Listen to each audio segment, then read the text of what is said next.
Salam, sabahınız xeyir olsun əziz və dəyərli tamaşaçılar. Yenidən xoş gördük hər birinizi. Gününüz aydın olsun deyirəm. Ümidvaram ki, yaxşısınız.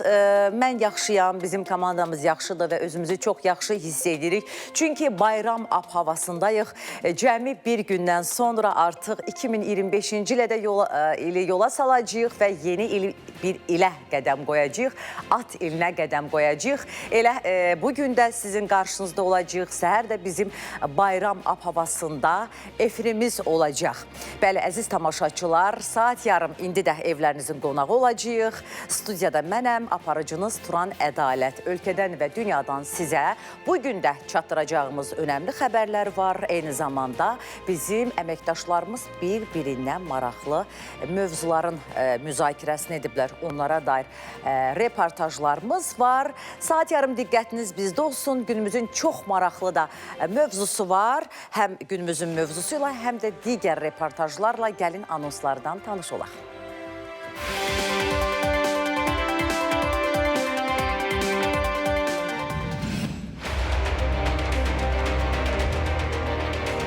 Yollarımız çox pis gündədir. Yağış yağanda yağışdan tərpənmək mümkündür. Adına uyğun yolları var Çənlibelin. Sakinlər şəhərdə dağ çətinliyindən niyə xilas ola bilmirlər? Yolda anidən oda düşmək. Avtomobillər niyə yanır? Burada əsas yanma məsələsi, əsas avadanlıqlarda dəyişiklik olmasıdır. Nasaz avtomobillərdə olur. Ən azından 200 manat lazımdır ki, bir ailənin bayramlığını təmin eləsin. Yəqin ki, 300-400 manat çıxar da. Bayram əhval-ruhiyyəsinin yaranması insanın əmək haqqının, pulunun, çoxluğundan, azlığından asılı deyil. Bəs siz yeni il süfrəsinə nə qədər xərcləmisiniz? Qaynar xətt WhatsApp nömrəmizə və sosial media hesablarımıza yazın. Fikirlərinizi efirdən səsləndirəcəyik. Bəli, əziz tamaşaçılar, sualımız belədir ki, siz yeni il süfrəsinə nə qədər xərcləmisiniz? Təbii ki, mən bilirəm ki, Azərbaycanımızda, doğma məmləkətimizdə yeni il çox təntənəli qeyd olunur. Eyni zamanda sabah ayın 31-i Dünya Azərbaycanlılarının həmrəyliyi günü olacaq. Mən bu günü çox sevirəm. Buradan bütün dünya Azərbaycanlılarını salamlayıram. Aqibətiniz xeyirli olsun deyirəm. Bizim əziz həmvətənlərimiz, soydaşlarımız bilirəm ki, çoxsunun qəlbi Azərbaycanla döyünür. Və elə bizim soydaşlarımız da var ki, elə yeni ili məhz öz doğma elində qeyd eləmək üçün, yaxınları ilə keçirmək üçün hətta Azərbaycana gəliblər. Eyni zamanda xaricdə yaşayan bizim soydaşlarımızı ziyarət etmək üçün yeni ili orada qeyd edən çoxlu bizim tamaşaçılar, vətəndaşlarımız da var. Səhər elə daha geniş şəkildə danışacağıq həmrəylik günündən. Xüsusilə dediyim kimi bayramlarda süfrələrimiz çox gözəl və rəngarəng olur. Ümumiyyətlə, Azərbaycan xalqı yeməyi, içməyi çox sevir. Bol nemətləri çox sevir, qidalanmağı da çox sevir. Hərçənd ki, qədərində qidalanmaq lazımdır. Elə bayramda necə qidalanmaq lazımdır, bundan da danışacağıq qarşıdan gələn verilişimizdən. Və xüsusilə deməli, yeni ildə süfrələrinizə nə qədər xərciniz çıxıb bayram bazarlığına bax, sualımız belədir, bundan yazın. Çünki hətta mən deyərdim ki, bayram bazarlıqları artıq edilib də. Yəni, necə lazımdır, əti, nə bilim, quzu əti, hündüşkan da deyəcəm ki, bax, bu da artıq alınıb, hazırdır. Artıq kabablar da çəkiləcək. Yəni, hansı bayramlar olmağından asılı olmayaraq Azərbaycan, yəni ki, süfrələrində hər zaman aşdır, yəni bizim plovumuzdur, kababdır, dolmadır, birinci yerdə olur. Təbii ki, salatlara da yer verirlər, müxtəlif çeşiddə meyvələr, şirniyyatlar və s. Bax, elə siz bizim qaynar xəttimiz olan 055-214-99-94 nömrəsinə yazın görək. Sizin, deməli, yeni il süfrəsinə nə qədər xərcləmisiniz? İndi bəzilərdə var ki, bəlkə vaxtı yoxdur, bugün gedəcək bazarlığa, sabah gedəcək, amma hər halda bir onun düşünüb maddiyatı ki, hansı qədər, nə qədər maddiyat sərf eləyəcək. Mən sizin mesajlarınıza baxacağam. İndi isə xəbərlərimizlə davam eləyək. Bəli, dünya gündəmi ilə başlayaq xəbərlərimizə. Səudiyyə Ərəbistanının rəhbərlik etdiyi koalisiya Yəməndə hərbi əməliyyata başlayıb. Buna Yəməndə Əl-Mükəllə limanının Cənub Keçid Şurası tərəfindən ələ keçirilməsindən sonra qərar verilib. Məhdud hərbi əməliyyat Yəmənin Hadramaut bölgəsində başladılıb. Bu barədə Səudiyyə Ərəbistanının SPA xəbər agentliyi koalisiyaya istinadən məlumat yayıb. Məhdud hərbi əməliyyat zamanı təhlükəsizliyini təmin etmək üçün Əl-Mükəllə liman ərazisindəki mülki şəxslərin təxliyəsinə çağırırıq deyə məlumatda deyilir. Son məlumata görə isə Səudiyyə Ərəbistanının rəhbərlik etdiyi koalisiya Birləşmiş Ərəb Əmirliyinin hərbi təchizat daşıyan gəmilərinə zərbə indirib. Rəsmi icazə olmadan Birləşmiş Ərəb Əmirliyindən Yəmənin Əl-Mukalla limanına gedən 2 gəmiyə hava hücumu təşkil edilib. Koalisiyanın sözçüsü Turki Əl-Maliki bildirib ki, koalisiya qüvvələri bu səhər 2 gəmidən boşaldılmış silah və hərbi texnikanı hədəf olaraq məhdud hərbi əməliyyat keçirib. Narkotik ticarəti ilə mübarizə fonunda Amerika Birləşmiş Ştatları Venezuela gərginliyi də davam edir. ABŞ hərbçiləri Sakit Okeanın şərq hissəsində beynəlxalq sularda narkokartel üzvləri tərəfindən istifadə edilən növbəti gəmiyə zərbə indirib. Bu barədə Amerika Birləşmiş Ştatları Silahlı Qüvvələrinin Cənub Komandanlığı X sosial şəbəkəsində məlumat yayıb. Kəşfiyyat təsdiq edib ki, gəmi Sakit Okeanın şərq hissəsində məlum narkotik qaçaqmalçılığı marşrutu ilə hərəkət edib və narkotrafik üçün istifadə olunub deyə paylaşımda qeyd olunub. Məlumatda həmçinin zərbə nəticəsində 2 nəfərin öldüyünün təsdiqləndiyi bildirilib. Venezuela rəhbəri özünün də narkokartellərlə mübarizə apardığını bəyan edib. Prezident Nicolas Maduro Venezuelada Del Television kanalının efirində bildirib ki, Venezuela hərbi hava qüvvələri 2025-ci ildə narkotacirlərə məxsus 36 təyyarəni məhv edib. Narkotik qaçaqmalçılığına qarşı qanunun qəbulundan bəri isə bu rəqəm 430-a çatıb. Silahlı qüvvələrimizi, ərazi müdafiə kompleksimizi və xüsusilə hava hücumundan müdafiə sistemimizi və hərbi aviasiyamızı təbrik etmək istəyirəm. Çünki 28 dekabrda Apure ştatında bu il narkotacirlərə məxsus 31-ci təyyarə vuruldu deyə Maduro qeyd edib. O əlavə edib ki, bazar ertəsi Braziliya ilə sərhəd bölgəsində yerləşən Amazons ştatında hərbi aviasiya narkomafiyaya məxsus 8 təyyarəni məhv edib və bununla da cari ildə məhv edilən təyyarələrin sayı 39-a çatıb. Bəli, əziz tamaşaçılarımız, gördünüz ki, bu elə Venezuelanın özündə də o qədər arealı genişdir ki, bu narkotik ticarətinin, narkokartellərə qarşı gördünüz. Hətta gəmilərin vurulması, artıq hətta hərbi, yəni səmalar vasitəsilə də, təyyarələr vasitəsilə də daşınmasının qarşısının alınması üçün çox geniş tədbirlər həyata keçirilib. Artıq burada deməli Donald Trump haqlıdır. Yəni ki, o da istəmir öz sərhədləri daxilinə, bax o Venezuela vasitəsilə deməli narkotik maddələr daxil olsun və geniş vüsət alıb hətta müharibəyə qədər gətirib çıxaracağı da ehtimal olunurdu Venezuela ilə ABŞ arasında. Amma görünür, hər ikisi artıq belə deyim, əl-ələ verib narkotacirlərə qarşı mübarizə tədbirlərini davam etdirirlər. Xarici xəbərlərimizlə davam edirik. Rusiya Federasiyası Kiyevdəki hökumət binalarına zərbələr endirmək üçün zəmin hazırlayır. Yuniyanın xəbərinə görə bunu Ukrayna prezidenti Volodimir Zelenski bildirib. Bu, Rusiya Federasiyasının daha bir yalanıdır. Dünən Trumpla görüşümüz olduğu aydındır. Həmçinin aydındır ki, əgər Amerika Birləşmiş Ştatları ilə mübahisəmiz yoxdursa və irəliləyiş əldə ediriksə, bu Ruslar üçün uğursuzluqdur. Çünki onlar bu müharibəni bitirmək istəmirlər. Onlar bunu yalnız onlara təzyiq göstərməklə bitirə bilərlər və əminəm ki, onlar səbəb axtarırdılar deyə Zelenski bildirib. Zelenski həmçinin əlavə edib ki, açığı o dünən Rusiya tərəfindən oxşar ritorika gözləyirdi. Görürsünüz, onlar daha da irəli gedirlər. İndi isə hansısa yaşayış yerinə hücum edildiyini açıqlamaqla əminəm ki, onlar sadəcə olaraq paytaxta və yəqin ki, hökumət binalarına zərbələr endirmək üçün zəmin yaradırlar deyə prezident bildirib. O, sentyabr ayında Ukrayna Nazirlər Kabinetinin binasına raket zərbəsi endirməklə oxşar bir hadisənin baş verdiyini xatırladıb.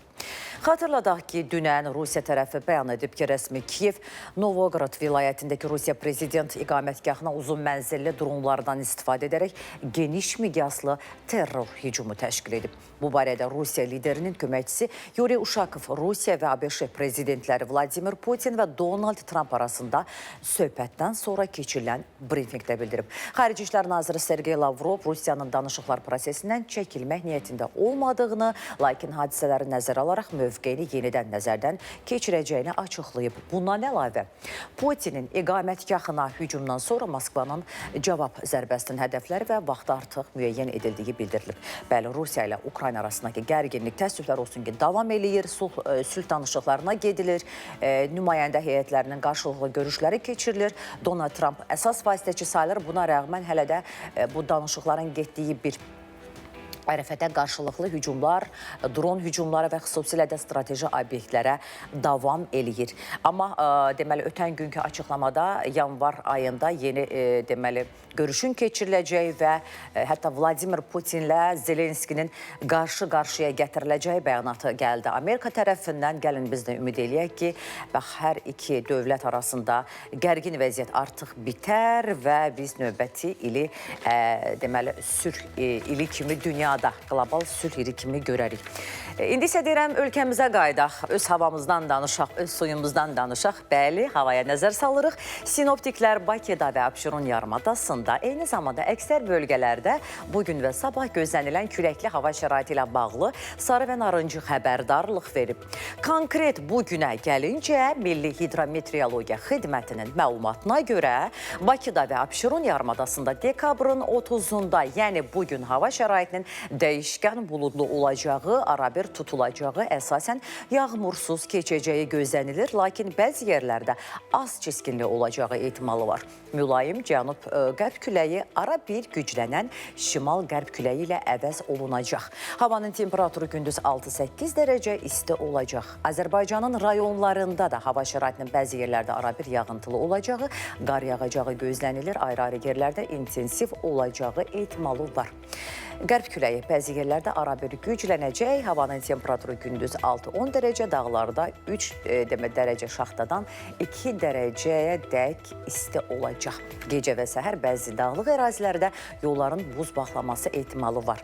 Mən belə başa düşdüm ki, bölgələrimizdə artıq bir neçə gündür qar yağır. Biz qar xəbərlərini vermişdik. Şəkiyə, Naxçıvana, Qarabağa, Qubaya, yəni əməlli başlı həmin o bizim ərazilərimiz ağ örpəyə bürünmüşdü. Amma bilmirəm, sabah yəni ehtimal yoxdur. Mən elə hesab edirəm, Bakıya qar yağmayacaq. Hərçənd ki, gözəl olardı. Həm o dekabrın 31-ni qarla qarşılaşaq. Amma yenə də deyərlər, bu təbiətin öz bildiyi işdir.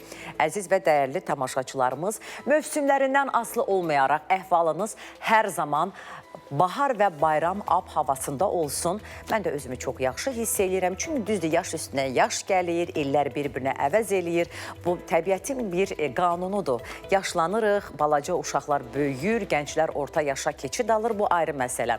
Amma bayramları sevirik. Çünki bayramlar, birlik, xoş günlər, insanlar bir-birini təbrik eləyir, xoş günlər arzuluyur, süfrələrdə gözəl təamlar olur. Həmişə də arzulayıram ki, Azərbaycan xalqının süfrələri bol bərəkətli olsun. Ölkəmizdə necə ki, indi əminamanlıq hökm sürür, tarixin bütün dövrlərində də biz əminaman və firavan yaşayaq, əziz tamaşaçılarımız. Sualımızı təkrar eləyirəm. İndi bizi izləyən tamaşaçılarımızı üçün də yenidən çatdırıram. Yeni il süfrəsinə nə qədər xərcləmişsiniz və yaxud da nə qədər xərcləməyi planlaşdırırsınız? Əsas bazarlıqlar mənə elə gəlir ki, artıq olunub. Söhbət o, yəni ətdən gedir, toyuqdan gedir, balıqdan gedir. Hərçənd ki, deməli, bəli, işdən vaxt tapmayanlar isə, bunu mənim redaktorum dedi, çox dəyərli Xalid müəllim ki, işdən vaxt tapmayanlar da bizi kimi, onun kimi və digər komandamızın üzvləri kimi biz sabah da sizin qarşınızda olacağıq. Bayram bazarlığını elə səhərə saxlayanlar da var. Tək ki, pul olsun, eybi yoxdur. Allaha şükür, ölkəmizdə hər yerdə belə bir-birindən gözəl qiddalar var, yemək var, içmək var, gedib ala bilirik. Marketlərin də sayı hesabı bilirik ki, yoxdur. Hərçənd ki, bu günə qədər, səhv eləmirəmsə, səhər də bilmirəm, var idi mi? Deməli, kənddən şəhərə belə bayram yarmarkası keçirilirdi. Bəli, davam eləyir. Eyni zamanda bizim işğaldan azad olunan ərazilərimizdə də, həmçinin Xankəndidə insanlar çox rahat bazarlıqlarını eləsinlər deyə, deməli, necə deyərlər, onlar üçün yarmarkalar təşkil olunub. Bəli, biz bayram süfrələrinə çəkilən xərclərdən danışırıq. Biz çox dəyərli, sevimli, əziz tamaşaçılarımızdan mən SMS gözləyirəm. Görürsünüz də nömrəmizi 055 214 99 94. Xüsusilə də bizim daimi izləyicilərimiz bizim bu qaynar xəttimizi əzbərə bilirlər. Eyni zamanda tək olmasın, amma olur da sosial problemlər olur, yol problemi, ictimai nəqliyyat problemi heç tükənmir, bitmir. Ondan sonra hər hansı bir problem var ki, onun həll olunmasını istəyirsiniz, amma əliniz bir yerə çatmır və işıqlandırılmasını istəyirsiniz.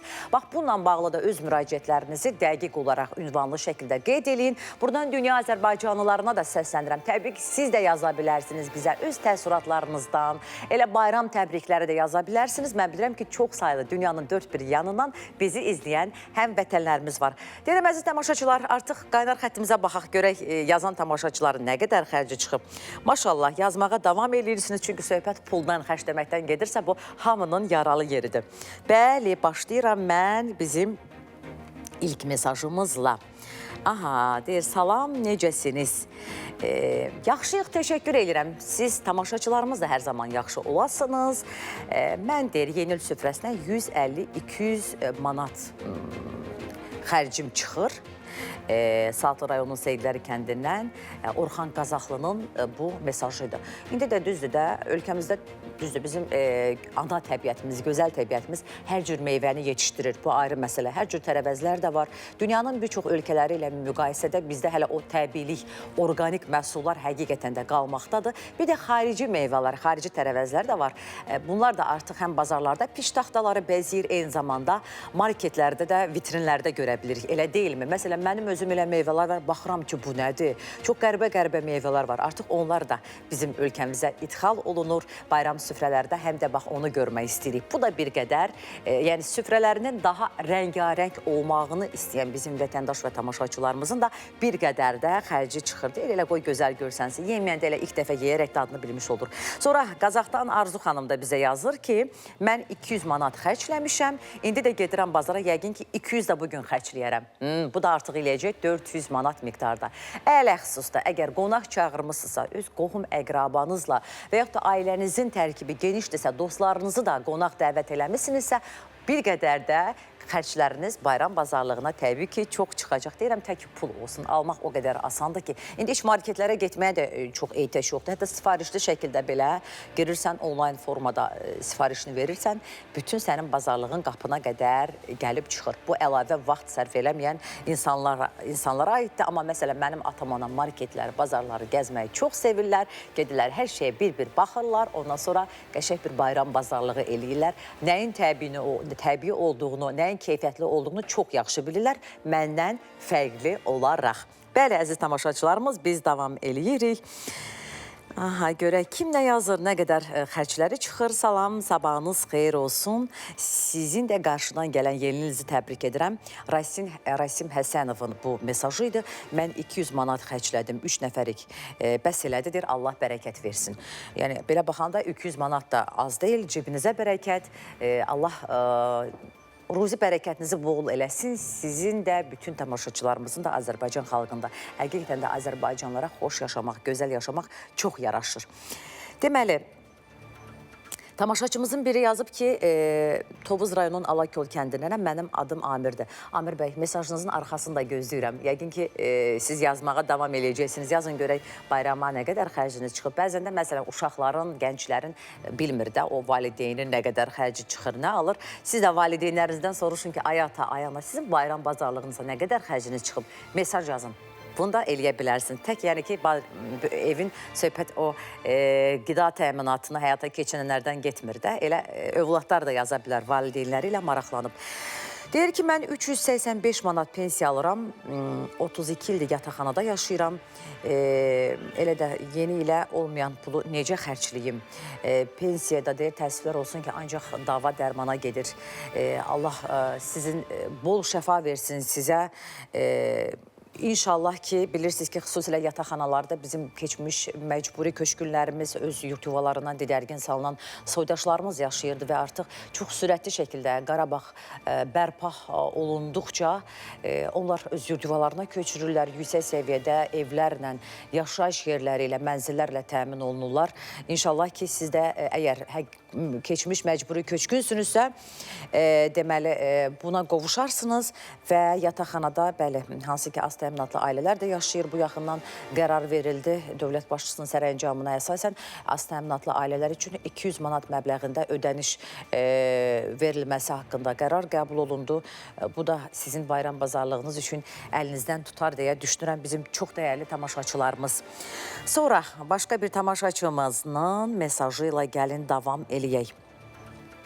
Deməli, deyir ki, bu il söz vermişdik ki, az yemək olacaq. Belə baxıram ki, yenə də ondan da artıq olacaq. Allah deyir, hər kəsin süfrəsini bol eləsin. Uşaqların deyir, üzü gülsün. Hər şey onlar üçündür. Bayram xərcinə 400 manat güclə çatır. Bəli, həqiqətən də elədir. Deyirəm də, indi hər şey o tutub yanır. Gedirsən marketə, sabahsı gedində görürsən, bir qədər də artım var, bir qədər də artım var. Necə deyərlər, dama-dama göl olur. Yəni 3 qəpik, 5 qəpik, 10 qəpik elə də az görsənməsin. Nəticə etibarilə ilin sonuna gəldikdə görürsən, elə belə də artım deyil. Yəni bunu nəzərə alaraq düşünürəm ki, ümid eləyək və arzu eləyək ki, 2026-cı ildə əmək haqlarımız da qane eləyəcək səviyyədə artacaq. Pensiyalar da həmçinin əziz tamaşaçılar. Yazın görək sizin yeni il bayramına, yeni il süfrəsinə daha doğrusu nə qədər xərcləmişsiniz və yaxud da xərcləmək niyyətindəsiniz. Və yaxud da keçən il xərcləyiblər ki, bu qədər mənim xərcim çıxıb, amma bu il bahaçılıqdır deyəsən bir qədər də artıq xərcləməli olacağım. 055 214 99 94 sizin ixtiyarınızdadır. Siz yazın, mən isə Amalia Pənahovadan danışaq. Deməli, onun filmləri, tamaşaları ilə böyümüşük desək yalan olmaz. Xüsusilə də bizim yaşda olan nəsildən söhbət gedir. Səsi də, gözəlliyi də, möhtəşəm sənəti də göz önündə idi. Çox fədakar aktrisa qadın və teatr rəhbəri idi. Hər sənətkara belə bir şərəfli ömür nəsib olmur.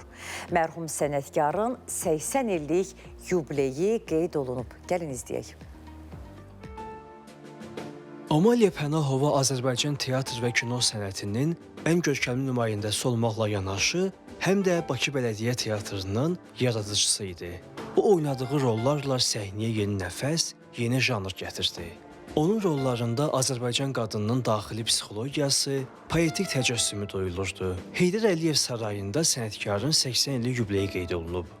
Çox heyfslənirdim ki, mən o kursla, Amalia Pənahovanın kursu ilə bir yerdə oxuya bilmədim. Onun teatra gəlişi 19 yaşında gəldi. Bizim çox görkəmli dramaturqumuz İlyas Əfəndiyevin "Sən həmişə mənimləsən" piyesinin deməli baş qəhrəmanı Nargilə obrazı. Bilirsiniz, tamaşanın da quruluşçu rejissoru, görkəmli rejissorumuz Tofiq Kazımov idi. Amalia, gənc Amalia, belə deyək də, gəldi və ildırım sürəti ilə o bir gecənin içində şöhrətləndi. Və elə Bakıda da söz-söhbət gəzirdi ki, deyirlər ki, gənc bir qız Akademik Milli Dram Teatrında çox belə bir möhtəşəm bir oyun göstərir. O vaxtı da onun adı ilə cəmaət axın-axın teatra gələrdi. Çox qısa bir müddətdə o Azərbaycanın görkəmli sənətkarı kimi yetişdi.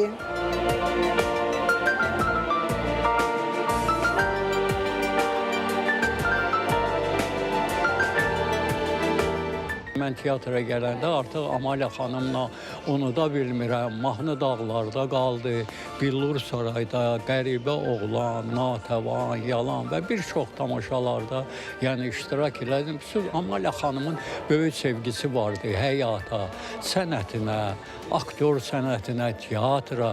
Məhz bu sevgi idi ki, onu sevilən, unudulmaz, görkəmli aktrisa elədi. Və o özü sözüdür ki, mən bu dünyaya aktrisa olmaq üçün gəlmişəm.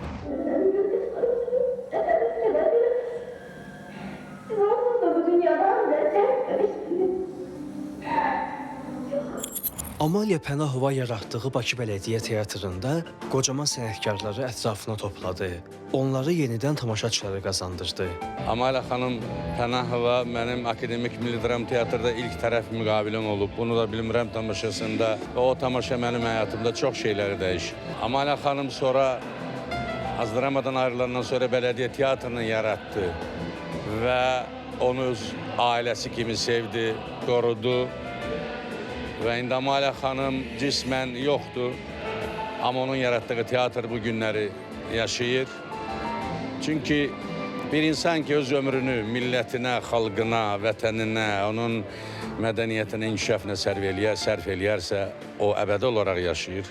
Amalə xanım Pənahova o Azərbaycanlılardandır. Bilirsiniz, o həm böyük sənətkar idi, həm də böyük insan idi. Çox heyif ki, Amalə xanım bizi tez tərk etdi. Onun simasında həm böyük insanı, həm böyük sənətkarı, həm də böyük təşkilatçını itirdi. Tədbirlərdə bir yerdə çox olurdu. Çox belə gülməyi sevən, yumorlu bir insan idi. Heç vaxt da onu ilə darıxmırdıq.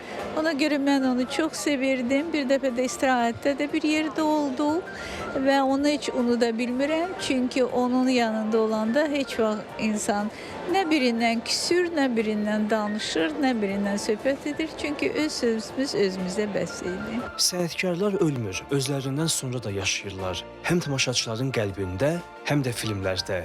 Mən bu dünyaya aktris olmaq üçün gəldim deyən Amalə Pənahova, onu sevənlər tərəfindən daim xatırlanacaq. Əlin Orzəliyev, Aytac Əsədova, Fuad Allahyarov.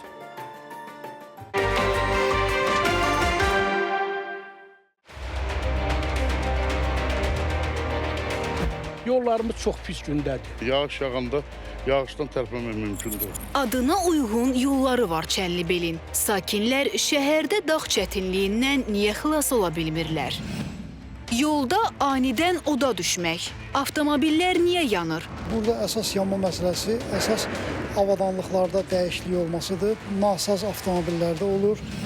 Ən azından 200 manat lazımdır ki, bir ailənin bayramlığını təmin eləsin. Yəqin ki, bir 300-400 manat çıxar da. Bayram əhval-ruhiyyəsinin yaranması insanın əmək haqqının, pulunun, çoxluğundan, azlığından asılı deyil. Bəs siz yeni il süfrəsinə nə qədər xərcləmisiniz? Qaynar xətt WhatsApp nömrəmizə və sosial media hesablarımıza yazın. Fikirlərinizi efirdən səsləndirəcəyik.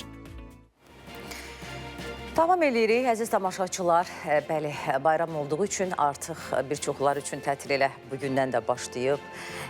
Yəni ki, yavaş-yavaş, düzdür, hərçənd ki, biz işdəyik, bugün də işdə olacaq, sabah da bizim belə bayram efirimiz olacaq. Amma bəziləri artıq rayonlara gedən var, elə qeyd eləmək üçün yenilik, xaricə gedənlər və s.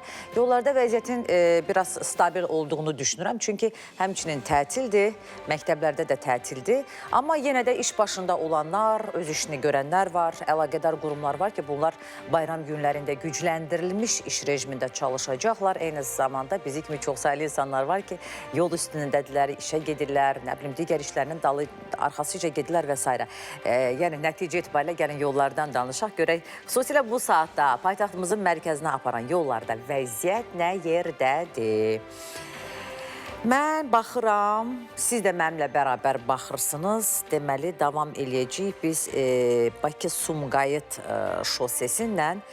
Xüsusilə bu saatda siz mənimlə bir mənalı şəkildə yəqin razılaşacaqsınız. Bu yollarda qırmızı zolaq olur. Bəs bugün də vəziyyət elədirmi sualının cavabını biz xəritəyə baxaraq görəcəyik. Əslində bu dəfə sarı zolağı görürük. Yəni hərəkətdə olan deməli,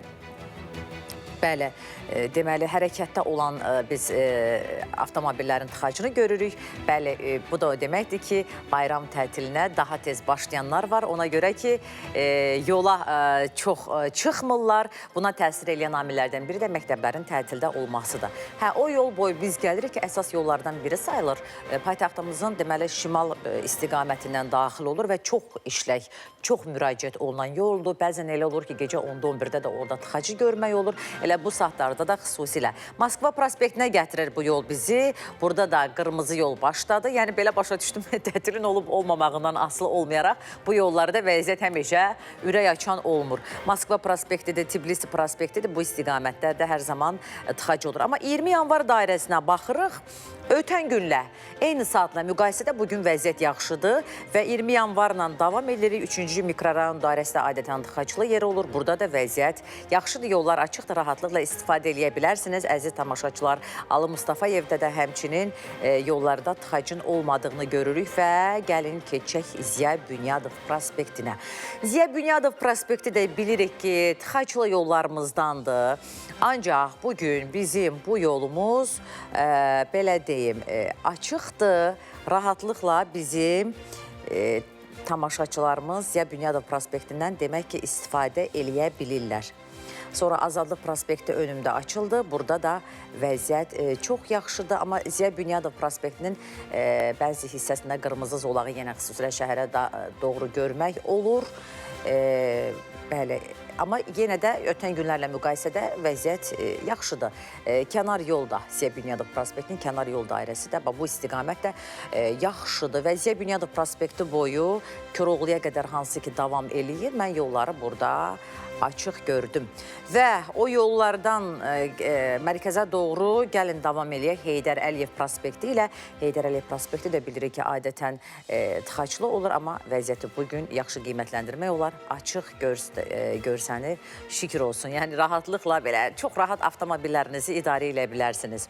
Əziz tamaşaçılarımız, sonra Yusif Səfərov da bilirik ki, həmişə burada da analoji tıxaclar yaşanır, amma burada da vəziyyəti yaxşı qiymətləndirmək mümkündür. Yəni açıqdır. Sonra Babək prospekti ilə davam edirik. Babək prospektində də yollar çox şükür. Bu sürücülər üçün son günlərin məncə ən yaxşı xəbəridir də bu. Bax, dünən sonra mən deyəcəm, dünənki vəziyyəti də gəlin bizim zəfər rəmzimiz olan 8 noyabr prospektinə baxaq, maşallah olsun. Burada da vəziyyət yaxşı idi. Dünən biraz tıxaclıydı burada vəziyyət, amma bugün çox yaxşıdır. Xəqani Rüstəmova ayrılan hissədir. Afiyyəddin Cəlilovda da yaxşıdır, amma Yusif Səfərovun deməli o kəsişmə olan yer Üzeyir Hacıbəyliyə birləşir. Bax, orada bir balaca tıxac var və hərəkətdə olan tıxacı da həmçinin görmək mümkündür. Neftçilər prospektində də yollarımız açıqdır. Bir qədər də mərkəzi küçələrə nəzər salaq. Xocalı prospektinin müəyyən bir hissəsində tıxacı görə bilirik. Mehdi Mehdizadədə də həmçinin Afiyyəddin Cəlilovda da eyni zamanda o Xətai istiqamətində isə vəziyyət yaxşıdır və mərkəzi bəzi küçələr var ki, digər günlərlə müqayisədə burada vəziyyət yaxşıdır. Əziz bizim deməli sürücülərimiz, yollarımız bütün istiqamətlərdə açıq olsun. Rayonlara bilirəm ki, çox sayılı bizim vətəndaşlarımız üst tutmaqdadır. Maksimum dərəcədə çox xahiş edirik sizdən.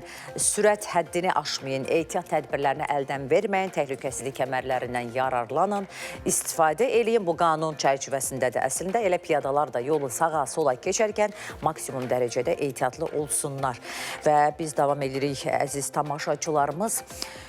Deməli, itkin düşmüş hesab edilən və İran ərazisində tapılan balıqçı Turan Həsənovun meyidi Azərbaycana təhvil verilib. Dekabrın 19-unda Xəzər dənizinin İran ərazisində meyid tapılması barədə məlumat verilmişdi. Araşdırmalar zamanı məlum olub ki, meyid Astara rayonunun Şahağac kənd sakini, itkin düşmüş balıqçı 1997-ci il təvəllüdlü Həsənov Turan Eyvaz oğluna aiddir. Meyidin qarşı tərəfə verilməsi istiqamətində danışıqlar aparılıb və bugün Turan Həsənovun meyidi Azərbaycana verilib. Qeyd edək ki, 19 dekabrda səhər saatlarında Astara rayonunun Şah Ağac kəndi yaxınlığında digər balıqçı 1999-cu il təvəllüdlü Ağadədə Həsənovun meyidi tapılıb. Hər iki balıqçı dekabrın 9-unda səhər saat 8 radələrində balıq tutmaq məqsədi ilə Xəzər dənizinə çıxıblar və onlar itkin düşmüş hesab edilirdilər. Aidiyyatı orqanlar 10 gün ərzində dənizdə və havadan onların axtarışını aparıb. Əslində ailələrinin gözü yoldaydı. Yəni Allah rəhmət eləsin yaxınlarına biz səbr diləyirik. Ən azından heç olmasa ailələr həmin o öz yaxınlarının cansız bədəninə belə deyim qovuşdular. Onları artıq torpağa təhvil verə biləcəklər və nigaranlığına son qoyulacaq. Xüsusilə də mütəmadi olaraq dənizdəki vəziyyətlə bağlı sarı və narıncı xəbərdarlıq və külək olanda məlumat verilir. Ehtiyatda olmaq lazımdır elə balıq ovuna da çıxarkən. Yenə yol qəzası, yenə insan itkisi. Növbəti yol nəqliyyat hadisəsi Hacıqabul rayonunun Meyniman kəndində qeydə alınıb. APA'nın məlumatına görə Chevrolet markalı avtomobil idarə etməni itirərək yoldan çıxıb və aşıb. Nəticədə 3 nəfər xəsarət alıb. Sonra yaralardan biri dünyasını dəyişib.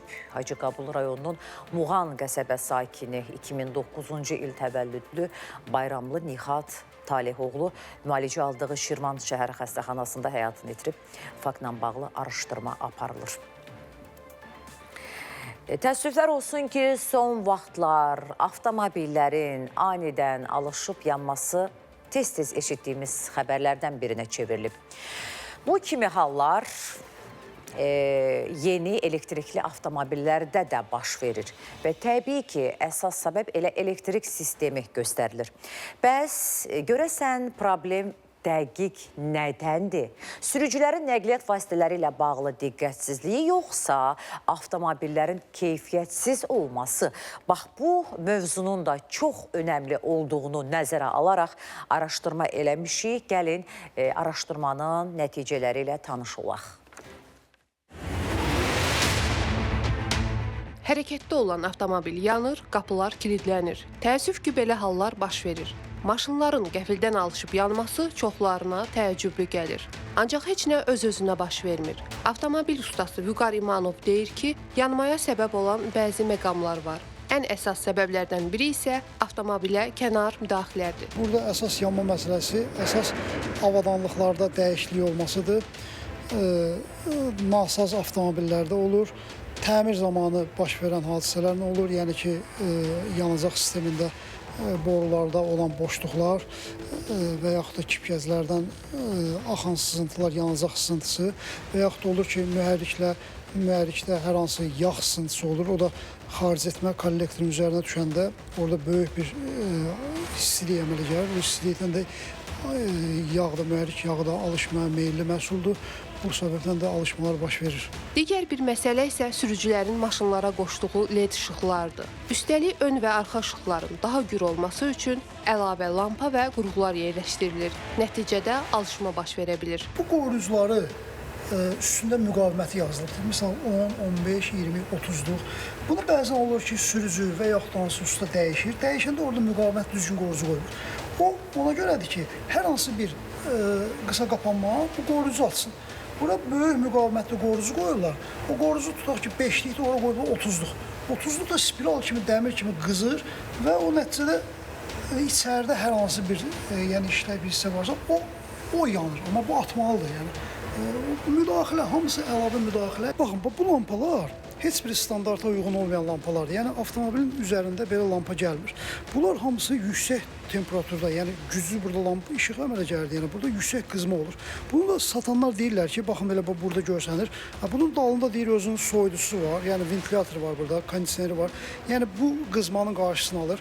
Amma bunun özü də sıradan çıxır. Maşına quraşdırılan əlavə işıqlar və digər qurğular sizin zövqünüzcə ola bilər. Ancaq bütün bunlar həyat işığınızı söndürməməlidir. Aytac Əsədova, Seymur Səmədov. Bəli, tək bu şəxsi avtomobillərdə deyil, xüsusilə də bax, bu ictimai nəqliyyat vasitəsi olan avtobuslarda da belə yanğın hadisəsi olur. Ən sonuncu yanğın da elə ötən gün olmuşdu. Daha doğrusu 2 gün bundan öncə olmuşdu. Yəni, nəticə itibarilə araşdırmalar və belə ustalar deyir ki, o kənar müdaxilələr, hansısa bir qurğular ora əlavə olunduğu üçün bu da təbii ki, avtomobilin o ana istehsal qaydalarına ziddir və nəticədə belə gətirib bax, bu yanmalara çıxardır. Elə sujetin əvvəlində də demişdik ki, çox tez-tez veririk bu xəbərlərdən. Yəni, elə avtomobil sahibləri olsun, nə bilim, avtobus idarə edənlər olsun, diqqətli olmalıdırlar. Elə lazım gəldikdə profesional, deməli, ustaların yanına avtomobilləri götürmək lazım. Belə kör təbii elə arada olan vasitələrdən istifadə etmək də deməli gətirir. Bax, belə, necə deyərlər, fəsadlara yol açır. Bəli, əziz tamaşaçılar, xəbərin olsun, xəbər şousu davam eləyir, bir-birinə maraqlı. Yenə sizə xəbərlərimiz var, yenə də maraqlı reportajlarımız var və günümüzün sualını bir daha sizə ünvanlayıram. Yeni il süfrəsinə nə qədər xərciniz çıxıb və yaxud da çıxmaq üzərədir və yaxud da çıxacaq. Mesajları oxuyanda mən də sizin nə qədər xərciniz çıxacağı ilə tanış olacağım. Deməli, Qubadan bizim bir tamaşaçımız yazıb salam və deyib ki, belə bir məsəl var, dəli üçün hər gün toy bayramdır. Ebi yoxdur, qoy elə hər gün toy bayramı olsun. Desinlər, Azərbaycan xalqı dəridir. Pulu çoxdur, hər gün yeyir, içir, xərcləyir. Nə gözəl, maaşı da çoxdur. Tək ki, bundan namalaq dünyada. Amma bu el bayramıdır da, hamılıqla. Dünyəvi bayramdır, çox yəni, ölkələr qeyd olunur. Ən əsası da bizim həmrəylik günümüzdür. Yəni, yeni il olsa da, olmasa da biz bunu xüsusi qeyd eləməliyik. Dünyada birləşməliyik və bilirik ki, ölkəmizin xaricində də bütün dünyada çox sayılı həmrəylik günümüzlə bağlı tədbirlər keçirilir. Azərbaycanlılar bir araya gəlir və təntənəli şəkildə bayramı bayrama qatıb əlavə eləyib qeyd eləyirlər. Davam eləyirəm. Deyir, mən sizə hər gün izləyirəm. Sizinlə oyanırıq sabahımıza. Çox təşəkkür edirəm bizim dəyərli tamaşaçımız. Yeni ildə yaxşı olar, deyir. Deməli, yeni ildə deyir, yaxşı olar. Ancaq bizim ən müqəddəs bayramımız Ramazan bayramıdır. Onu canı könüldən qeyd edirik. İsmayıllıdan sizin daimi tamaşaçınızam. Hər zaman bizə yazırsınız, amma adınızı da qeyd eləsəniz, mən sizin ünvanınızla, adınızla səslənərəm. Dəyərli tamaşaçılar, təbii ki, Ramazan da İslam aləminin müqəddəs bayramlarından sayılır. Ona da az qalıb, sayılı günlər qalıb. Hal-hazırda müsəlman aləmi üçün o müqəddəs 3 aylara qədəm qoyulub. Elə birlik varsa, bölüşmək varsa, bərabərlik varsa, yediyin qidaları, təamları sən bölüşürsənsə, kasıba əl tutursansa, bu da ibadətdəndir, bu da savabdandır, elə bu da bayram sayılır və bu işlə, xeyirxah işlə məşğul olan insanlar üçün savab qazandığı gün hər günü bayram sayılır deyə düşünürəm əziz tamaşaçılarımız. Davam eləyirik, digər mesaja mən nəzər salacağam. Deməli, sabahınız xeyir olsun, deyir gözəl aparıcı xanım. Allah sizi qorusun. Hər gün sizi sevə-sevə izləyirik. Çox təşəkkür edirəm. Sizin diqqətiniz çox dəyərlidir. Sizdən gələn hər bir mesajı biz təbii ki, hər mənada diqqətdə saxlayırıq. Yazın görək və sizin nə qədər yeni il süfrəsinə xərciniz çıxıb. Mən sizdən gələn mesajları oxuyacağam. 14 mərtəbəli binanın 15-ci mərtəbəsi. Qeyri-qanuni tikinti ilə yaşayış sahəsi yaradıblar. Sakinlər özbaşınalıqdan narazıdırlar. Heç bir sənəd yoxdur. Çünki fövqələdənin tikinti şöbəsinin işçiləri burada olub və bunun qeyri-qanuni tikilməsinin təsdiqləyiblər. Əziz tamaşaçılar, yenidən xoş gördük. Bəli, reklamlar da bitdi. Biz artıq saat 8-dən davam edirik. Saat 08:49-dur. Hələ ki 09:30-a qədər evlərinizin qonağı olacaq. İndi bizi izləməyə başlayan bütün tamaşaçılarımıza yenidən günaydın deyirəm. Qalxın, hazırlaşın. Sabah bayramdır, qonağınız gələcək, qonaq gedəcəksiniz. Hərçənd ki, indi restoranlarda da maşallah olsun yer yoxdur. Öncədən bütün restoranlar hətta 2 ay bundan öncə bron edilib. Hər kəs artıq öz yerini alıb. Bilirik ki, orada da təntənəli bayram qeyd olunacaq. Elə restoran qiymətləri də o qədər az deyil. Amma təbii ki, o da bir xərc növü sayılır. Amma əsasən öz yeni il süfrənizə nə mənada öz yeriniz? Təbii ki, orada da gedir, yer içirsiniz, əylənirsiniz. Alırsınız süfrələrinizə, düzürsünüz. O gözəl, bir-birindən gözəl yeməkləri, içməkləri, meyvələri, şirniyyatlar. Bax, ona nə qədər xərciniz çıxır. Onunla bağlı yazın və yaxud da çıxıb və yaxud da çıxacaq. Görək, məsələ nə yerdədir. Deməli, salam, sabahınız xeyir olsun deyir. Bizim bir tamaşaçımız, mən də deyir, bazarlıq etdim. Amma nə qədər deyir, çox az xərclədim. Çünki deyir, mən ət yemirəm, balıq yemirəm, toyuq əti də yemirəm. Ona görə də xərcim az çıxdı. O zaman belə başa düşdüm, siz vegetariansınız. Əsas elə xərc də bunlara çıxır da. İndi ətin qiyməti də elə ucuz deyil, elə həmçinin balıqda və elə toyuq əti də onlardan geri qalmır qiymət baxımından. Və belə olanda digər məhsullara, qida məhsullarına xərc az çıxır. Bəli, davam eləyirəm əziz tamaşaçılarımız. Bayramınız mübarək olsun deyir bizim tamaşaçımız. Xoş sədanız gəlsin deyir gözəl bacım. Təşəkkür edirəm. Əziz və dəyərli bizim tamaşaçılarımız sizə xəbərlər vermək, sizinlə təmasda olmaq, sizi hər səhər mən sizi görməsəm də sizin məni görməniz və mən də sizin mesajlarınızı görürəm. Bu təbii ki, necə ola bilər? Mənim üçün xoş sədadır. Deyir, dünən yoldaşım 100 manat xərclədi, amma yəni tam yoxdur da heç bir şey. Qalan ada deyir pul yoxdur. Şəkidən Mirvari xanım yazdı. Yəni 100 manatla biz süfrəmizi deyir tam doldura bilmərik. Belə mesaj yazdı. Sonra Astaradan yazır ki, salam olsun, sizə də salam olsun. Bizim bütün bölgədə yaşayan tamaşaçılarımızı salamlayırıq. Elə Astaranı da salamlayırıq, Astaralıları da salamlayırıq. Sadəcə olaraq bəzi tamaşaçılarımız var ki, elə bizi yalnız salamlamaq istəyirlər. Təbii ki, onların mesajına da mən Aleyküm selam deyirəm. Sonra davam edirik. Xoş sabahlar olsun deyir, bərəkətli il olsun, amin deyirik. Deməli, Ağdaşdan yazır tamaşaçımız. Mən deyir, işləyirəm, amma bizim maaşımızı hələ ki verməyiblər. Təzə ildən sonra alacağıq, ona görə də hələ heç nə ala bilməmişəm. Əslində, ilin son ayında maaşlar deyirlər, ayda 2 dəfə verilir. Bu da o deməkdir ki, insanlar bayram tətilini rahat qeyd eləmək üçün, bayram bazarlığını eləmək üçün bir çox dövlət qurumu və şirkətlərində maaşlar verilir. Amma təəssüflər olsun ki, mən sizin hansı qurumda fəaliyyət göstərdiyini bilmirəm, amma hələ ki sizin əmək deməli pulunuz, maaşınız verilməyib. Tamaşaçımız belə yazdı. Maraqlıdır görəsən bura hansı şirkət və yaxud da hansı qurumdur. Deməli, deyir ki, zəhmət olmasa rayonlarda yaşayan vətəndaşlardan da soruşun. Məsələn, mən 200-250 manat xərcləmişəm. Bizim günümüzün sualı, ay çox dəyərli tamaşaçılarımız, təkcə Bakı üçün məhdudlaşmır da. Bütün Azərbaycanlardan, bütün bölgələrimizdə, hər yerdə yaşayanlardan soruşuruq. Təbii ki, tək paytaxt sakinlərinə bu sualı verməmişik. Amma bizim bu tamaşaçımız deyir ki, 200-250 manat xərcləyirəm. Elə onu da deyim ki, bizə bölgələrimizdən də çox sayılı mesajlar gəlməkdədir. Bir də xahiş edirəm, haradan yazdığınızı da həmişə qeyd edin ki, baxaq görək bizi hardan və kimlər izləyir. Mən davam eləyirəm növbəti mesajla. Deməli, sabahınız xeyir olsun, yeriniz mübarək. Mən Əmircan kəndindənəm, tək yaşadığım üçün cəmi 35 manat xərcim çıxıb. Bizim tamaşaçımız belə deyir. Tək yaşayanda həm də görünür ki, siz biraz sadəliyə üstünlük verirsiniz. Bəzi tək insanlar var ki, özünə də elə belə xərcləmirik. Ruziniz bol olsun. Əziz tamaşaçılar, təkcə bayramda deyil, ilin bütün mövsümlərində istədiyiniz yeməyi, qidanı, meyvəni, tərəvəzi, şirniyyatı alıb yeyə biləsiniz. Təbii ki, bunu da biraz qədərində eləyək ki, sağlamlığımız üçün zərərli olmasın. Sabahınız xeyir olsun, deyir bizim növbəti tamaşaçımız. Deməli, ailədə deyir, çoxuq, ona görə də vallahi heç hesablamaq olmur məbləği. Nə qədər olsa da bayramı qeyd etməliyik. Bəli, say çoxaldıqca xərclər də təbii ki, çoxalır. Hələ bir də qonaq dəvət eləmisinizsə, o zaman bəlkə də 2 qata, 3 qata çıxır. Digər mesajla nə deyir? Görün bizim tamaşaçımız. Sabahınız xeyir olsun deyir, biz heç bir şey deyir, almamışıq. Pulumuz yoxdur. Yəqin ki, mərci şorbası bişirərik. Cəlilabadın Ocaqlı kəndindən tamaşaçımız belə bir mesaj yazdı. Allah belə deyim, süfrənizi bol eləsin.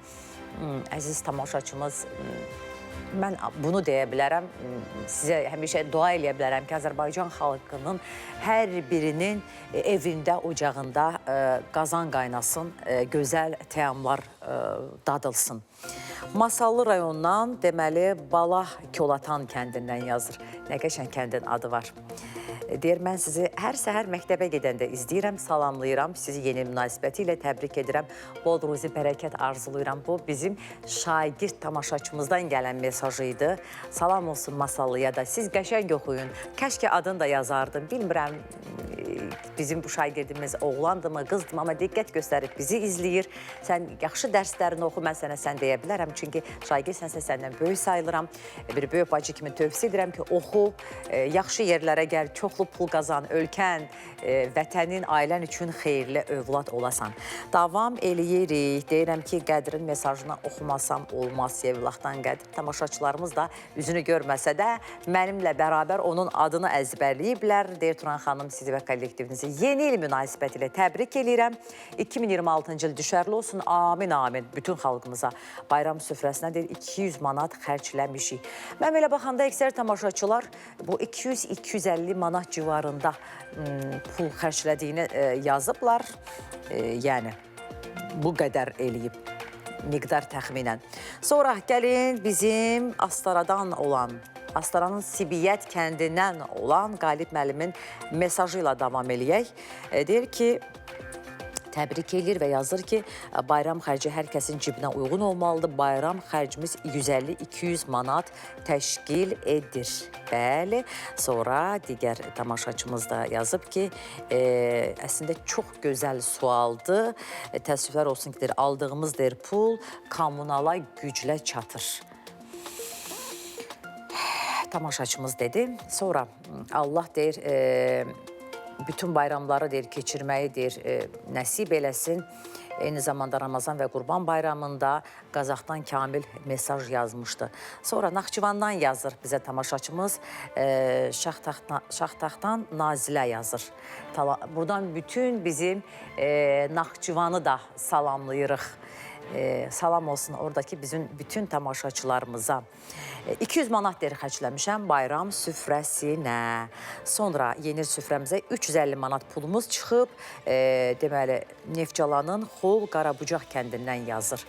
Hər kəsin deyir, Allah ruzisini versin. Bəli, onu da deyim ki, hər bölgəmizin biraz özünə xas mətbəxi var. Mən bilirəm ki, Neftçala o zonada daha çox balıq məhsullarına, balıq ətinə daha doğrusu çox önəm verilir. Balığın ləvəngisi, balığın dolması, balığın kebabı, soyutması, qızartması, buğulaması, hər şeyi var. Mən oranın o balıqla bağlı bütün yeməklərini sevirəm. Yəqin elə bizim tamaşaçılarımız balıqdan bolluca alıblar ki, bu qədər xərci də çıxıb. Göyçaydan isə yazır ki, tamaşaçımız hələ etməmişik bayram bazarlığı, bilmirik nə qədər olacaq. Bəli, deyirəm meyvələrdən 3 meyvə var, 3-ü də balam yeməli. Biri heyva, biri alma, biri nar. Biri heyva, biri alma, biri nar. 3-ü də bir-birindən dadlıdır. 3-ü də tərkibi etibarilə minerallarla, vitaminlərlə zəngindir, dadı da gözəldir, rayihələri də gözəldir. Hazırda mövsümü olan süfrələrimizin bəzəyi və orqanizmimizə faydalarını saymaqla bitməyən meyvələrdən biri olan nardan danışırıq. Ölkəmizdə narın vətəni Göyçay sayılır. Payızda keyfiyyətli və bol məhsul əldə etmək üçün nar bağlarında qış mövsümünə uyğun agrotexniki tədbirlər davam etdirilir. Fermerlər bu günlərdə əsas diqqəti ağacların budanmasına, bağların təmizlənməsinə və torpağın qışa hazırlanmasına yönəldiblər. Göyçaydakı nar bağlarından danışırıq.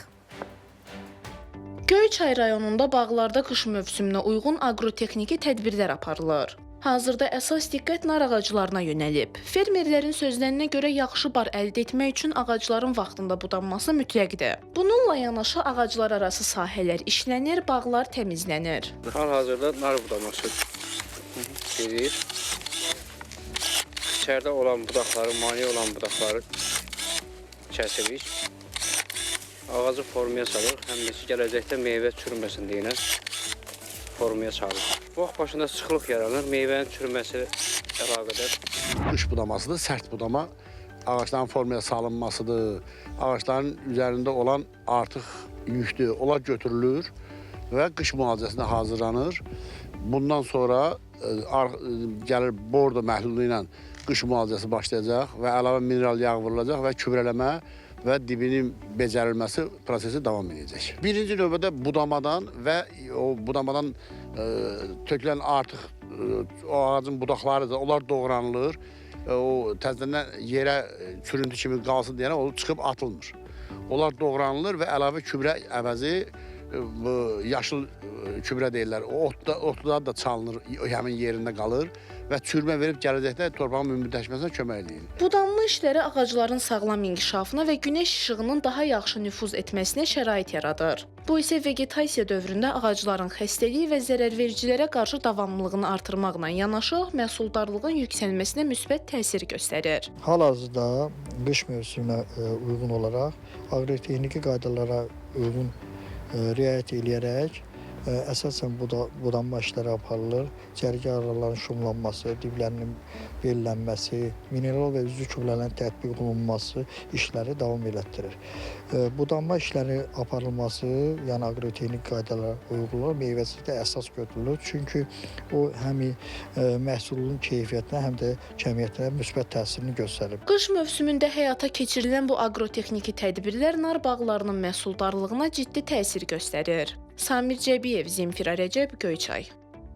Bəli, deyirlər, bağa baxarsan bağ olar, baxmazsan dağ olar. Bəli, narı yedik, istifadə elədik. İndi də növbəti mövsümə hazırlaşmaq lazımdır. Göyçaylar artıq buna nar mövsümü üçün torpağa aqrotexniki qulluq prosesinə başlayıblar. Bəli, qaynar xəttimizdən danışacağıq. Əziz tamaşaçılar, bilirsiniz ki, 055-214-99-94 nömrəli qaynar xəttimiz hər zaman sizin üzünüzə açıqdır. Deməli, qaynar xəttə daxil olan bu dəfəki müraciət Hökməli qəsəbəsinin Çənlibel küçəsindəndir. Sakinlərin şikayəti yolu ilə bağlıdır. Kələ-kötür yollar gediş-gəlişi təbii ki, çətinləşdirir. Yolların bərbad vəziyyəti onlara çox problemlər yaradır. Mövzunu əməkdaşımız Rövşən Tahir araşdırıb, gəl görək, Hökməli qəsəbəsinin Çənlibel küçəsinin yol problemi də öz həllini heç olmasa növbəti ildə tapacaqmı?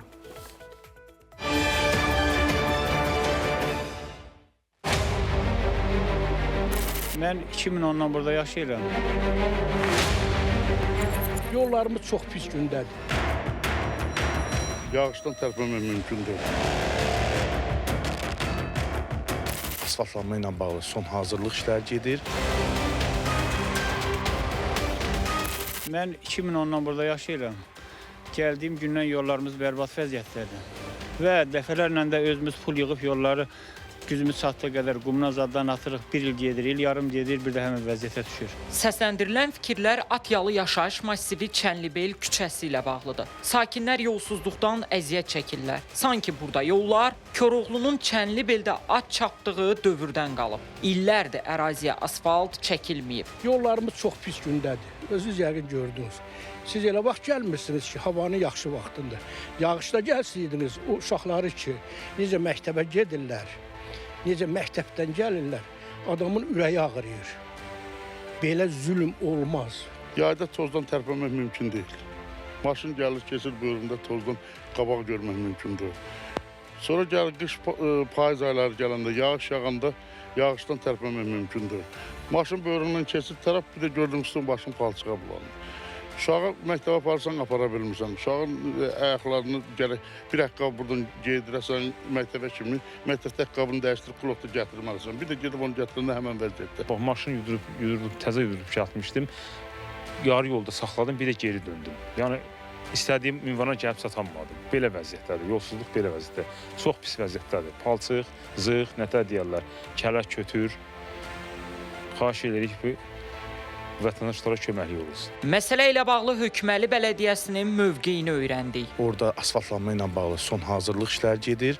İnşallah yaxın müddətə, yaxın vaxtda oranın da həmən küçənin də asfalt çəkilməsinə başlanacaqdır. Aidiyyəti üzrə müraciət etmişik. Yaxın aylarda siz deyən, söz gedən küçənin asfaltlanmasına başlanacaqdır. Dəqiq zaman söylənilməsə də işlərin həyata keçiriləcəyi deyildi. Amma konkret vaxt bilinsəydi, sakinlərin də könlü xoş olardı. Hələlik isə gözləməli olacaqlar. Rövşən Tahir, Həsənağa Dadaşov. Əziz tamaşaçılar, deyirəm ki, bayram əhvalında olduğum yəqin ki, geyimimdən, xüsusilə də onun rəngindən bilinir. Deyir ki, bayramı necə qarşılayarsınız, o cürdə iliniz keçər. Bəli, səhər də artıq deməli bayram olacaq, yeni şənliklə restoranlara gedəcəksiniz. Sizə bir ünvan deyirəm. Gedin ora, elə qəşəkdə endirimlər var. Tam da bir fürsətdir. Həm deməli endirim, 2 qat endirim də almaq istəyirsinizsə bizim adımızı verin. Yaxınlaşın Farle mağazasına. Deməli, çox da elə çətin deyil. Ora getmək yolları da indi açıqdır. Deməli, Nərimanov metro stansiyasının yaxınlığında yerləşir bu mağaza. Həmçinin metro parkla üzbəüz yeni tikili binanın altında. Onlara da öz təşəkkürümü bildirirəm ki, bu cür zövqlü libaslarla məni təmin eləyir. Bax belə, əziz tamaşaçılarımız, günümüzün sualı belə idi ki, yeni il süfrələrinə nə qədər xərciniz çıxıb? sizdən çox saylı mən mesajlar aldım. 200 də deyən oldu, 300 də deyən oldu və ondan aşağı yuxarı məbləğ deyənlər də oldu. Bir də bu sualı paytaxt sakinlərinə vermişik. Gəlin görək onlar nə deyirlər. Yeni il süfrəsinə nə qədər xərciniz çıxıb? Yeni il süfrəsinə hardasa bir 200 manat çıxır. Əsasən plov bişirilir. Plov da ki, əlbəttə ki, ən bahalı növü şabalıqdır. Yaxşı orada albuxalı olmalıdır və eyni zamanda süfrədə yəni salatlar olunur. Əsasən paytaxt salatı etmək lazımdır. Bayram yeməkləri üçün düyüdür, düyün üstünə qoyulan bir şeylərdir. Sonra meyvədir, tərəvəzdir, salatların hazırlanmasıdır. Ümumiyyətlə bunlar hamısı bayramda olan tələblərdir. Ona görə də düşünürük ki, yəni ən azından 200 manat lazımdır ki, bir ailənin bayramlığını təmin eləsin. Bəs sizcə keçən illərdən nisbətən bu ildə qiymət artımı varmı? Çox bahaçılıqdır, həddindən artıq. Yəni kifayət qədər bahaçılıqdır. Mənə elə gəlir ki, maksimum 200 manat. İnsan və bayram, bax bu iki anlayışı, termini üz-üzə qoysaq, bayram əhval-ruhiyyəsinin yaranması insanın əmək haqqının, pulunun, çoxluğundan, azlığından asılı deyil. Şəxsən həmin insanın xoş əhval-ruhiyyəsindən, ondan müsbət, belə deyək, emosiyalarından, enerjisi ilə bağlı məsələdir. Ən azı yəqin bir 300 manatdır, ən azı ha. Bəs siz necə, nə qədər sizcə xərciniz çıxar? Vallahi eynən xanım dediyi kimi, ənənəli şəkildə hər şey, həm yemək, həm şirini, hər şey olmalıdır, yüksək səviyyədə. Bilmirəm, yoldaşım edir, oğlum edir. Yəqin ki, bir 300-400 manat çıxar da. Ətidir, yağıdır, meyvəsidir. Hər büdcəyə uyğun deyil, hər vətəndaşa uyğun deyil. Biz davam edirik. Əziz tamaşaçılar, studiyamızda çox dəyərli bir qonağımız var. Millət vəkili Rizvan Nəbiyevdir. Rizvan müəllim, xoş gəlmişsiniz, səfa gətirmişsiniz. Sabahınız Setran xanım, xoş gördük. Bəli, Rizvan müəllimlə əziz tamaşaçılar, biz Azərbaycanın bu ilki uğurlarından hansı hadisələr yadda qalıb, ölkəmiz üçün nələr əlamətlər olub, bax onlardan danışacağıq. Bu xüsusilə də bayram efirləri sayılır və bilirəm ki, pozitiv çox şey yaşadı bizim xalqımız bu il. Buyurun, sözü sizə ötürürəm. İstəyirsiniz, başlayaq daxili məsələlərdə hansı uğurlarla yadda qaldı bu il? Böyük məmnuniyyətlə həm daxili, həm də xarici siyasətlə bağlı ən böyük uğur kimi biz sülhə doğru çox ciddi addımların atılmasını qeyd edə bilərik. Çünki hazırki şəraitdə sülh çox vacibdir. Əgər nəzərə alsaq ki, bizim ətrafımızda qlobal miqyasda bir 120 münaqişə ocağı var, böyüklük, kiçiklik, bir 300 milyon insan bu və digər şəkildə humanitar fəlakətlə üzləşib. Belə bir şəraitdə görsəsi maraqların o, necə deyərlər, toqquşma məkanı kimi baxılan, eyni zamanda bəzilərinin mövqesini möhkəmlətdirmək istədiyi bu regionda sülhün bərqərar olması çox böyük bir nemətdir. Bu, Azərbaycanın təşəbbüsüdür və tarixi Vaşinqton razılaşmalarından bu istiqamətdə çox ciddi addımlar atıldı. Belə ki, 2020-ci ildə, 2023-cü ildə ön cəbhədə Hərbi Əməliyyatlar meydanında əldə etdiyimiz uğurların beynəlxalq müstəvidə, diplomatik masada təsdiqi baxımından, beynəlxalq birlik tərəfindən təqdir olunması və Ermənistanın da qəbul edilməsi baxımından dönüş ili oldu. Və Azərbaycan sülhə, Azərbaycan prezidenti cənab İlham Əliyevin strateji baxışlarına uyğun addım-addım, mərhələ-mərhəli prinsipial siyasət yürüdür. Tarixi Vaşinqton razılaşmalarını biz nəyə görə qeyd edirik? Çünki uzun danışıqlardan sonra Ermənistanla sülh sazişinin mətni razılaşdırılmışdı. Bu barədə elə bu il mart ayında Novruz bayramı ərəfəsində bir deməli açıqlama oldu.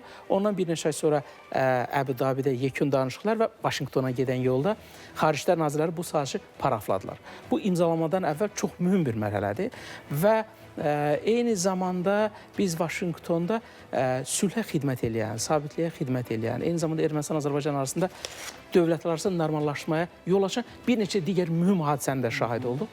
Bunlardan biri Cənab Prezidentin də Ağdamda keçmiş köçkünlərlə söhbətində vurğuladığı bir məsələ ATƏT Minsk qrupunun ləğvidir. Minsk qrupu və əlaqəli proseslərin tarixin arxivinə göndərilməsi o demək idi ki, artıq münaqişə onunla məşğul olan beynəlxalq təşkilatın mandatından çıxır. Deməli, münaqişə keçmişdə qaldı. münaqişə yoxdursa, ona məşğul olan təşkilat da ola bilməz, qurum da ola bilməz. Və ən böyük mesaj o idi və bu da ATƏT-in 57 dövləti var. Bunlar 3 kontinentdə yerləşir. Bilirsiniz ki, Birləşmiş Ştatlar da oranın üzvüdür, Asiya dövlətləri, Avropa dövlətləri, 57 dövlət bir mənalı dəstəklədi və ATƏT-in Minsk qrupu tarixinin arxivinə getdi. Və yaxud Zəngəzur dəhlizi məsələsi. Zəngəzur dəhlizi təkcə bizi Naxçıvanla maneəsiz əlaqələndirmir. Yəni, bu Azərbaycan prezidentinin prinsipial mövqeyidir. Bu ifadənin də Azərbaycanın qərb rayonlarının, yəni Şərqi Zəngəzurun, Qarabağın, Naxçıvanla maneəsiz əlaqələndirilməsi məsələsi bu ifadə də orada öz əksini tapıb tarixi Vaşinqton bəyanatında və eyni zamanda bu beynəlxalq bir dəhlizin tərkib hissəsidir. Bu istiqamətdədir. Bir saatda o trip marşrutu istiqamətində Ermənistan ərazisində indi o layihə ilə bağlı addımlar atılır. Biz bu dediklərim eyni zamanda bizim daxildə həyatımıza təsir göstərən məsələlərdir. Yəni, Azərbaycanın xarici uğurları olmaqla yanaşı, gələn il üçün, misal üçün, biz Milli Məclisdə quruculuq bərpa işlərlə bağlı 3,5 milyard manatı təsdiq elədik və ümumilikdə 2020-2026-cı illərdə 26,5 milyard manat vəsait ayrılır. 30 il işğaldan dağıdılmış, viranə qoyulmuş bu ərazilərin bərpasına. Sıfırdan qurulur orada. Bəli. Tamamilə doğru qeyd edirsiniz və bu Azərbaycanın öz gücü hesabına aparılır. Müqayisələrdə biz bunu daha aydın görürük. Mən bunu həmişə müxtəlif müsabiqələrdə də qeyd edirəm. Misal üçün, Almaniya birləşəndən sonra, Almaniya dünyanın böyük yediliyinə yer alan dövlət idi, hələ keçmiş biz Federativ Respublikanı deyirik. İki Berlin birləşəndən sonra paytaxt Berlin, hələ ona heç Berlin paytaxt statusları verilməmiş 90-cı illərdə Avropanın ən böyük tikinti meydançası hesab olunurdu. Biz bugün əminliklə deyə bilərik ki, Şərqi Zəngəzur, Qarabağ, bizim Füzuli, Xankəndi, Laçın, digər şəhərlərimiz, Ağdam ümumilikdə götürsək, nəinki Avropanın, bəlkə də qlobal miqyasda ən böyük tikinti meydançası hesab olunur. Yəni, bu müqayisədə biz bu əzəməti görürük və bu uğurların başqa bir istiqaməti bizim həmvətənlərimizin oraya geri qayıtması məsələsidir. Bu çox böyük uğurdur. Yəni, o torpağın tarixi sakinlərini öz evlərinə qayıtması və yeni il orada qarşılaması. Gələn il 140 min insanın da geri qayıtması nəzərdə tutulur. İlin sonuna doğru biz çox böyük intensivliklə bu prosesin həyata keçirildiyini gördük. Və sonuncu bundan bağlı bir məsələni də qeyd edelim. Birisi 2025-ci il suverenlik və konstitusiya ili və suverenlik ili elan olunmuşdur. Bunun da bir rəmzi mənası var. Çünki torpaqlarımız işğal altından azad olunandan sonra bizim konstitusiyamız vətənimizin hər bir güşəsində tətbiq olunmağa başladı. Və bu xalqımız üçün qürur məsələsidir. Eyni, çox doğru qeyd elədiniz. Hətta bir neçə gün bundan əvvəl artıq amnistiya aktı da qərarı verildi. Bu da gör nə qədər insanlar artıq yeni ili öz yaxınları doğmaları ilə qeyd edəcəklər. Bu da çox böyük bir uğurdan sayılır. Xarici arenada da Azərbaycan adından söz elətdirməyi bildi. Eyni zamanda bu xüsusilə də bu Donald Trump'ın tez-tez Azərbaycan adına xallandırması, bizim dövlət başçımızın namına xoş sözlər söyləməsi bir növdə elə bir Azərbaycanın Cənubi Qafqazda sayılan seçilən bir ölkə olduğunu diqqətə çatdırmış oldu. Xarici siyasətdə hansı uğurlara imza atdıq? Buna da bir toxunuş edeyim. Mən ümumi qeyd elədim. Təbii ki, Vaşinqton razılaşmaları öndə gələn məsələdir. Çünki bu çox şaxəli bir məsələdir. Bu elə xarici siyasətdə ən böyük əldə olunmuş uğur 2025-ci il üçün qeyd oluna bilər. Eyni zamanda daxili siyasətə də təsiri olduğundan Azərbaycanın nüfuzunun artması məsələsi, sizin də qeyd elədiyiniz, bu çox önəmli bir məsələdir. Yəni, İllər öncə 20% işğal altında olan əraziyə malik bir ölkə, o vaxt biz dedik, hər 7 nəfərdən biri qaçqın olan, sonra 8 nəfərdən biri, 9 nəfərdən biri. 1 milyondan çox soydaşımızın öz vətəndən vətənə didərgin düşməsi. Bu ağırlı məsələlərə son qoyduqdan sonra indi biz görürük ki, Azərbaycanın beynəlxalq mövqeləri necə möhkəmlənib. Azərbaycanın əldə etdiyi sülh gündəliyi bugün bütün beynəlxalq müstəvilərdə təqdir olunur. Avropa Siyasi Birliyində cənab prezidentlə olan görüşlər və cənab prezidentə orada göz aydınlığı verilməsi. Bu Koştanın çıxışında Avropa Şurasının prezidenti xüsusilə vurulanda, sonra özü X hesabında da bunu qeyd eləmişdi. Və yaxud da cənab prezidentin Yaxın Şərq sülh samitinə dəvət olunması. BMT-nin 193 üzv dövlət var, 26 dövlət başçısı oradaydı və sizin də qeyd elədiyiniz kimi Azərbaycan mərkəzi yerdə idi. Bu təkcə protokol məsələsi deyildi. Bu Azərbaycanın qazandığı sülh təcrübəsini bölüşməyə hazır olmasıdır. Bizim sülh gündəliyinə olan maraqdır. Yəni, bu Yaxın Şərqdə də, digər regionlarda da böyük maraqla izlənilir. Çünki Azərbaycan hərbi siyasi vasitələrlə işğala son qoydu. Beynəlxalq hüquqa əsaslanmaqla, beynəlxalq humanitar hüququn tələblərini yerinə yetirməklə bizim mümkün insanlarla işimiz olmadı. Biz yalnız legitim hərbi hədəfləri sıradan çıxartdıq. beynəlxalq humanitar hüququn tələblərinə Bu da əməl edir. müharibə qanunlarına zidd deyil təbii Bəli, ki. bəli. Ən mühümü də budur və Azərbaycan öz ərazilərini işğal edib, onun bərpa, quruculuq işlərini aparır. Və xarici siyasətdəki uğurlarla bağlı, dövlətin artan nüfuzu ilə bağlı bir konkret misal deyim. Bu il ərzində Azərbaycan BMT-nin müxtəlif ixtisaslaşmış qurumlarında, digər beynəlxalq təşkilatlarda 14 təşkilatda, seçili orqanlarda öz namizədliyini verib, 14-ündə də bu təsdiq olunub. Bu dövlətin diplomatiyasının uğurudur. Bu cənab prezidentin apardığı prinsipial xarici siyasətin xalqımıza gətirdiyi uğurdur. Yəni, bununla yalnız fəxr eləmək olar. Bu dövlətin artan nüfuzundan, möhkəmlənən beynəlxalq mövqeyindən xəbər verir. Rizvan müəllim, eyni zamanda biz Türk dünyasında da sözümüzü deyən bir, deməli, o Türk dünyasının tərkib hissəsi olan bir dövlətlərdənik. Türk Dövlətləri Təşkilatının zirvə görüşləri və başqa konferanslarının Azərbaycanda keçirilməsi, eyni zamanda ortaq Türk dili əlifbasının Azərbaycanda təyin olunması, bax, bunu da qeyd etmək, Türkiyə ilə artan münasibətlər, ondan sonra digər Türk dövlətləri ortası. Bəli, sonuncu Qəbələ samiti, bu da bir uğur nümunəsi təbii ki. Bu təşkilatın mövcud olduğu tarixdə ilk dəfə olaraq Azərbaycan tərəfinin ev sahibi kimi təşəbbüsü ilə, təklifi ilə regional təhlükəsizlik məsələsi, sabitlik məsələsi bu samitin gündəmində olan məsələ idi. Yəni, bunu gündəliyə çıxarılması Türk dövlətləri üçün bu yeni bir məsələ idi. Düzdür, ayrı-ayrı Türk dövlətlərinin bizim ikili, üçlü formatda əməkdaşlığımız var. Amma ümumilikdə Türk Dövlətləri Təşkilatının gündəminə bunun çıxarılması və bu barədə ayrı-ayrı Türk dövlətlərinin başçıları da çox gözəl təkliflər verdi. Elə gələn Azərbaycan Prezidenti cənab İlham Əliyevin təklifindən 2026-cı ildə Türk Dövlətləri Təşkilatının birgə hərbi təlimlərinin keçirilməsi və yaxud da ki, müdafiə sənayesinə məsul qurumların İstanbuldan sonra Bakıda onların ikinci toplantısının olması. TDT plus formatı deyirlər də, yəni təkcə üz dövlətlərlə kifayətlənməmək, bu plus formatının digər dövlətlərin də cəlb olunması və bu coğrafiyanın genişlənməsi, mövqələrin möhkəmlənməsinə xidmət edən bir məsələdir. Və yaxud da ki, Xankəndidə İqtisadi Əməkdaşlıq Təşkilatının zirvə görüşü. 10 dövlət, burada da əsasən İslam Əməkdaşlıq Təşkilatına təmsil olunan dövlətlərdir, bizim yaxın qonşularımızdır və oradan dünyaya verilən mesajlar. Və yaxud da ki, Laçın zirvəsi, Türkiyə, Azərbaycan, Pakistan. Yəni biz görürük ki, həm iki tərəfli, həm də üç tərəfli formatda, çox tərəfli formatlarda Azərbaycan qalibiyyətindən sonra o gündəliyi müəyyən eləyir. Və bu gündəliyin müəyyən edilməsinin əsasında Azərbaycanın qazandığı o təcrübə dayanır. Necə ki, cənab prezident BMT Baş Məclisinin 80-ci assambleyada çıxışına bildirdi ki, biz müharibəni udduq, sülhü qazandıq. Bu təcrübə indi müxtəlif beynəlxalq platformalarda, dediyim kimi, müxtəlif həm iki tərəfli, həm üç tərəfli, həm də çox tərəfli formatlarda təqdim olunur, təqdir olunur və bu təcrübədən digərləri də bəhrələnirlər. Eyni zamanda Rizvan müəllim, sonuncu olaraq Vətən müharibəmizin 5 il dönümü münasibəti ilə Zəfər Paradının qeyd olunması, dünyaya bir mesaj verdik. Bu da bizim bir uğurumuzuydu. Eyni zamanda dünyanın bəzi ehtiyacı olan ölkələri var, hansı ki Fələstin kimi, Suriya kimi humanitar yardımlarımızla da bu da bir uğur simvolu sayılır. Çox vaxtımız az qalıb.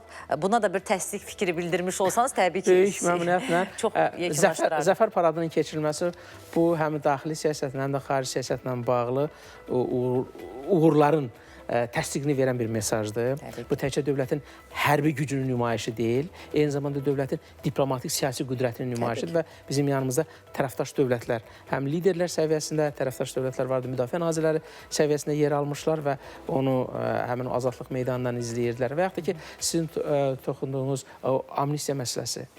Bu da çox böyük bir məsələdir. Bu, həm humanitar diplomatiya sahəsində verilən mesajdır, həm də bizim dövlətimizin öz insanlarının yanında olmağı. Yəni, dövlətin funksiyası təkcə etdiyi cəzaya görə müvafiq dövlət orqanları vəsasələ cəzalandırmaq deyil, eyni zamanda islah eləmək və onlara humanizm, humanist nöqteyi nəzərdən də öz qayğısını göstərmək gücüdür, qüdrətidir. Bəli, Rizvan müəllim, həqiqətən uğurlarımız genişdir. İstər iqtisadi, sosial, mədəni, siyasi sayədə, diplomatik sayədə danışsaq, biz verilişlər sığmayacaq, amma ətraflı, gözəl təhliliniz üçün mən sizə çox təşəkkür edirəm. Qarşıdan gələn həm yeni iliniz, həm də həmrəylik bayramınız mübarək olsun deyirəm. Çox sağ olun, qarşılıqlı mən də sizi, ATV kollektivini və eyni zamanda hörmətli tamaşaçılarımızı ürəkdən təbrik edirəm. Bəli, dəyərli tamaşaçılarımız, çox dəyərli qonağımız Rizvan Nəbiyevlə millət vəkilimizlə Azərbaycanın uğurlarından danışdıq. Növbəti ildə ümid eləyək ki, xalqımız üçün, ölkəmiz və dövlətimiz üçün uğurlu olar. Xəbərin olsun, bugün öz işini yekunlaşdırır, etimad göstərib bizi izləyən bütün tamaşaçılarımıza minnətdarlığımı bildirirəm. Səhər də çox möhtəşəm bayram efirimiz olacaq. Bizi izləməyi unutmayın. Hələlik özünüzə yaxşı baxın.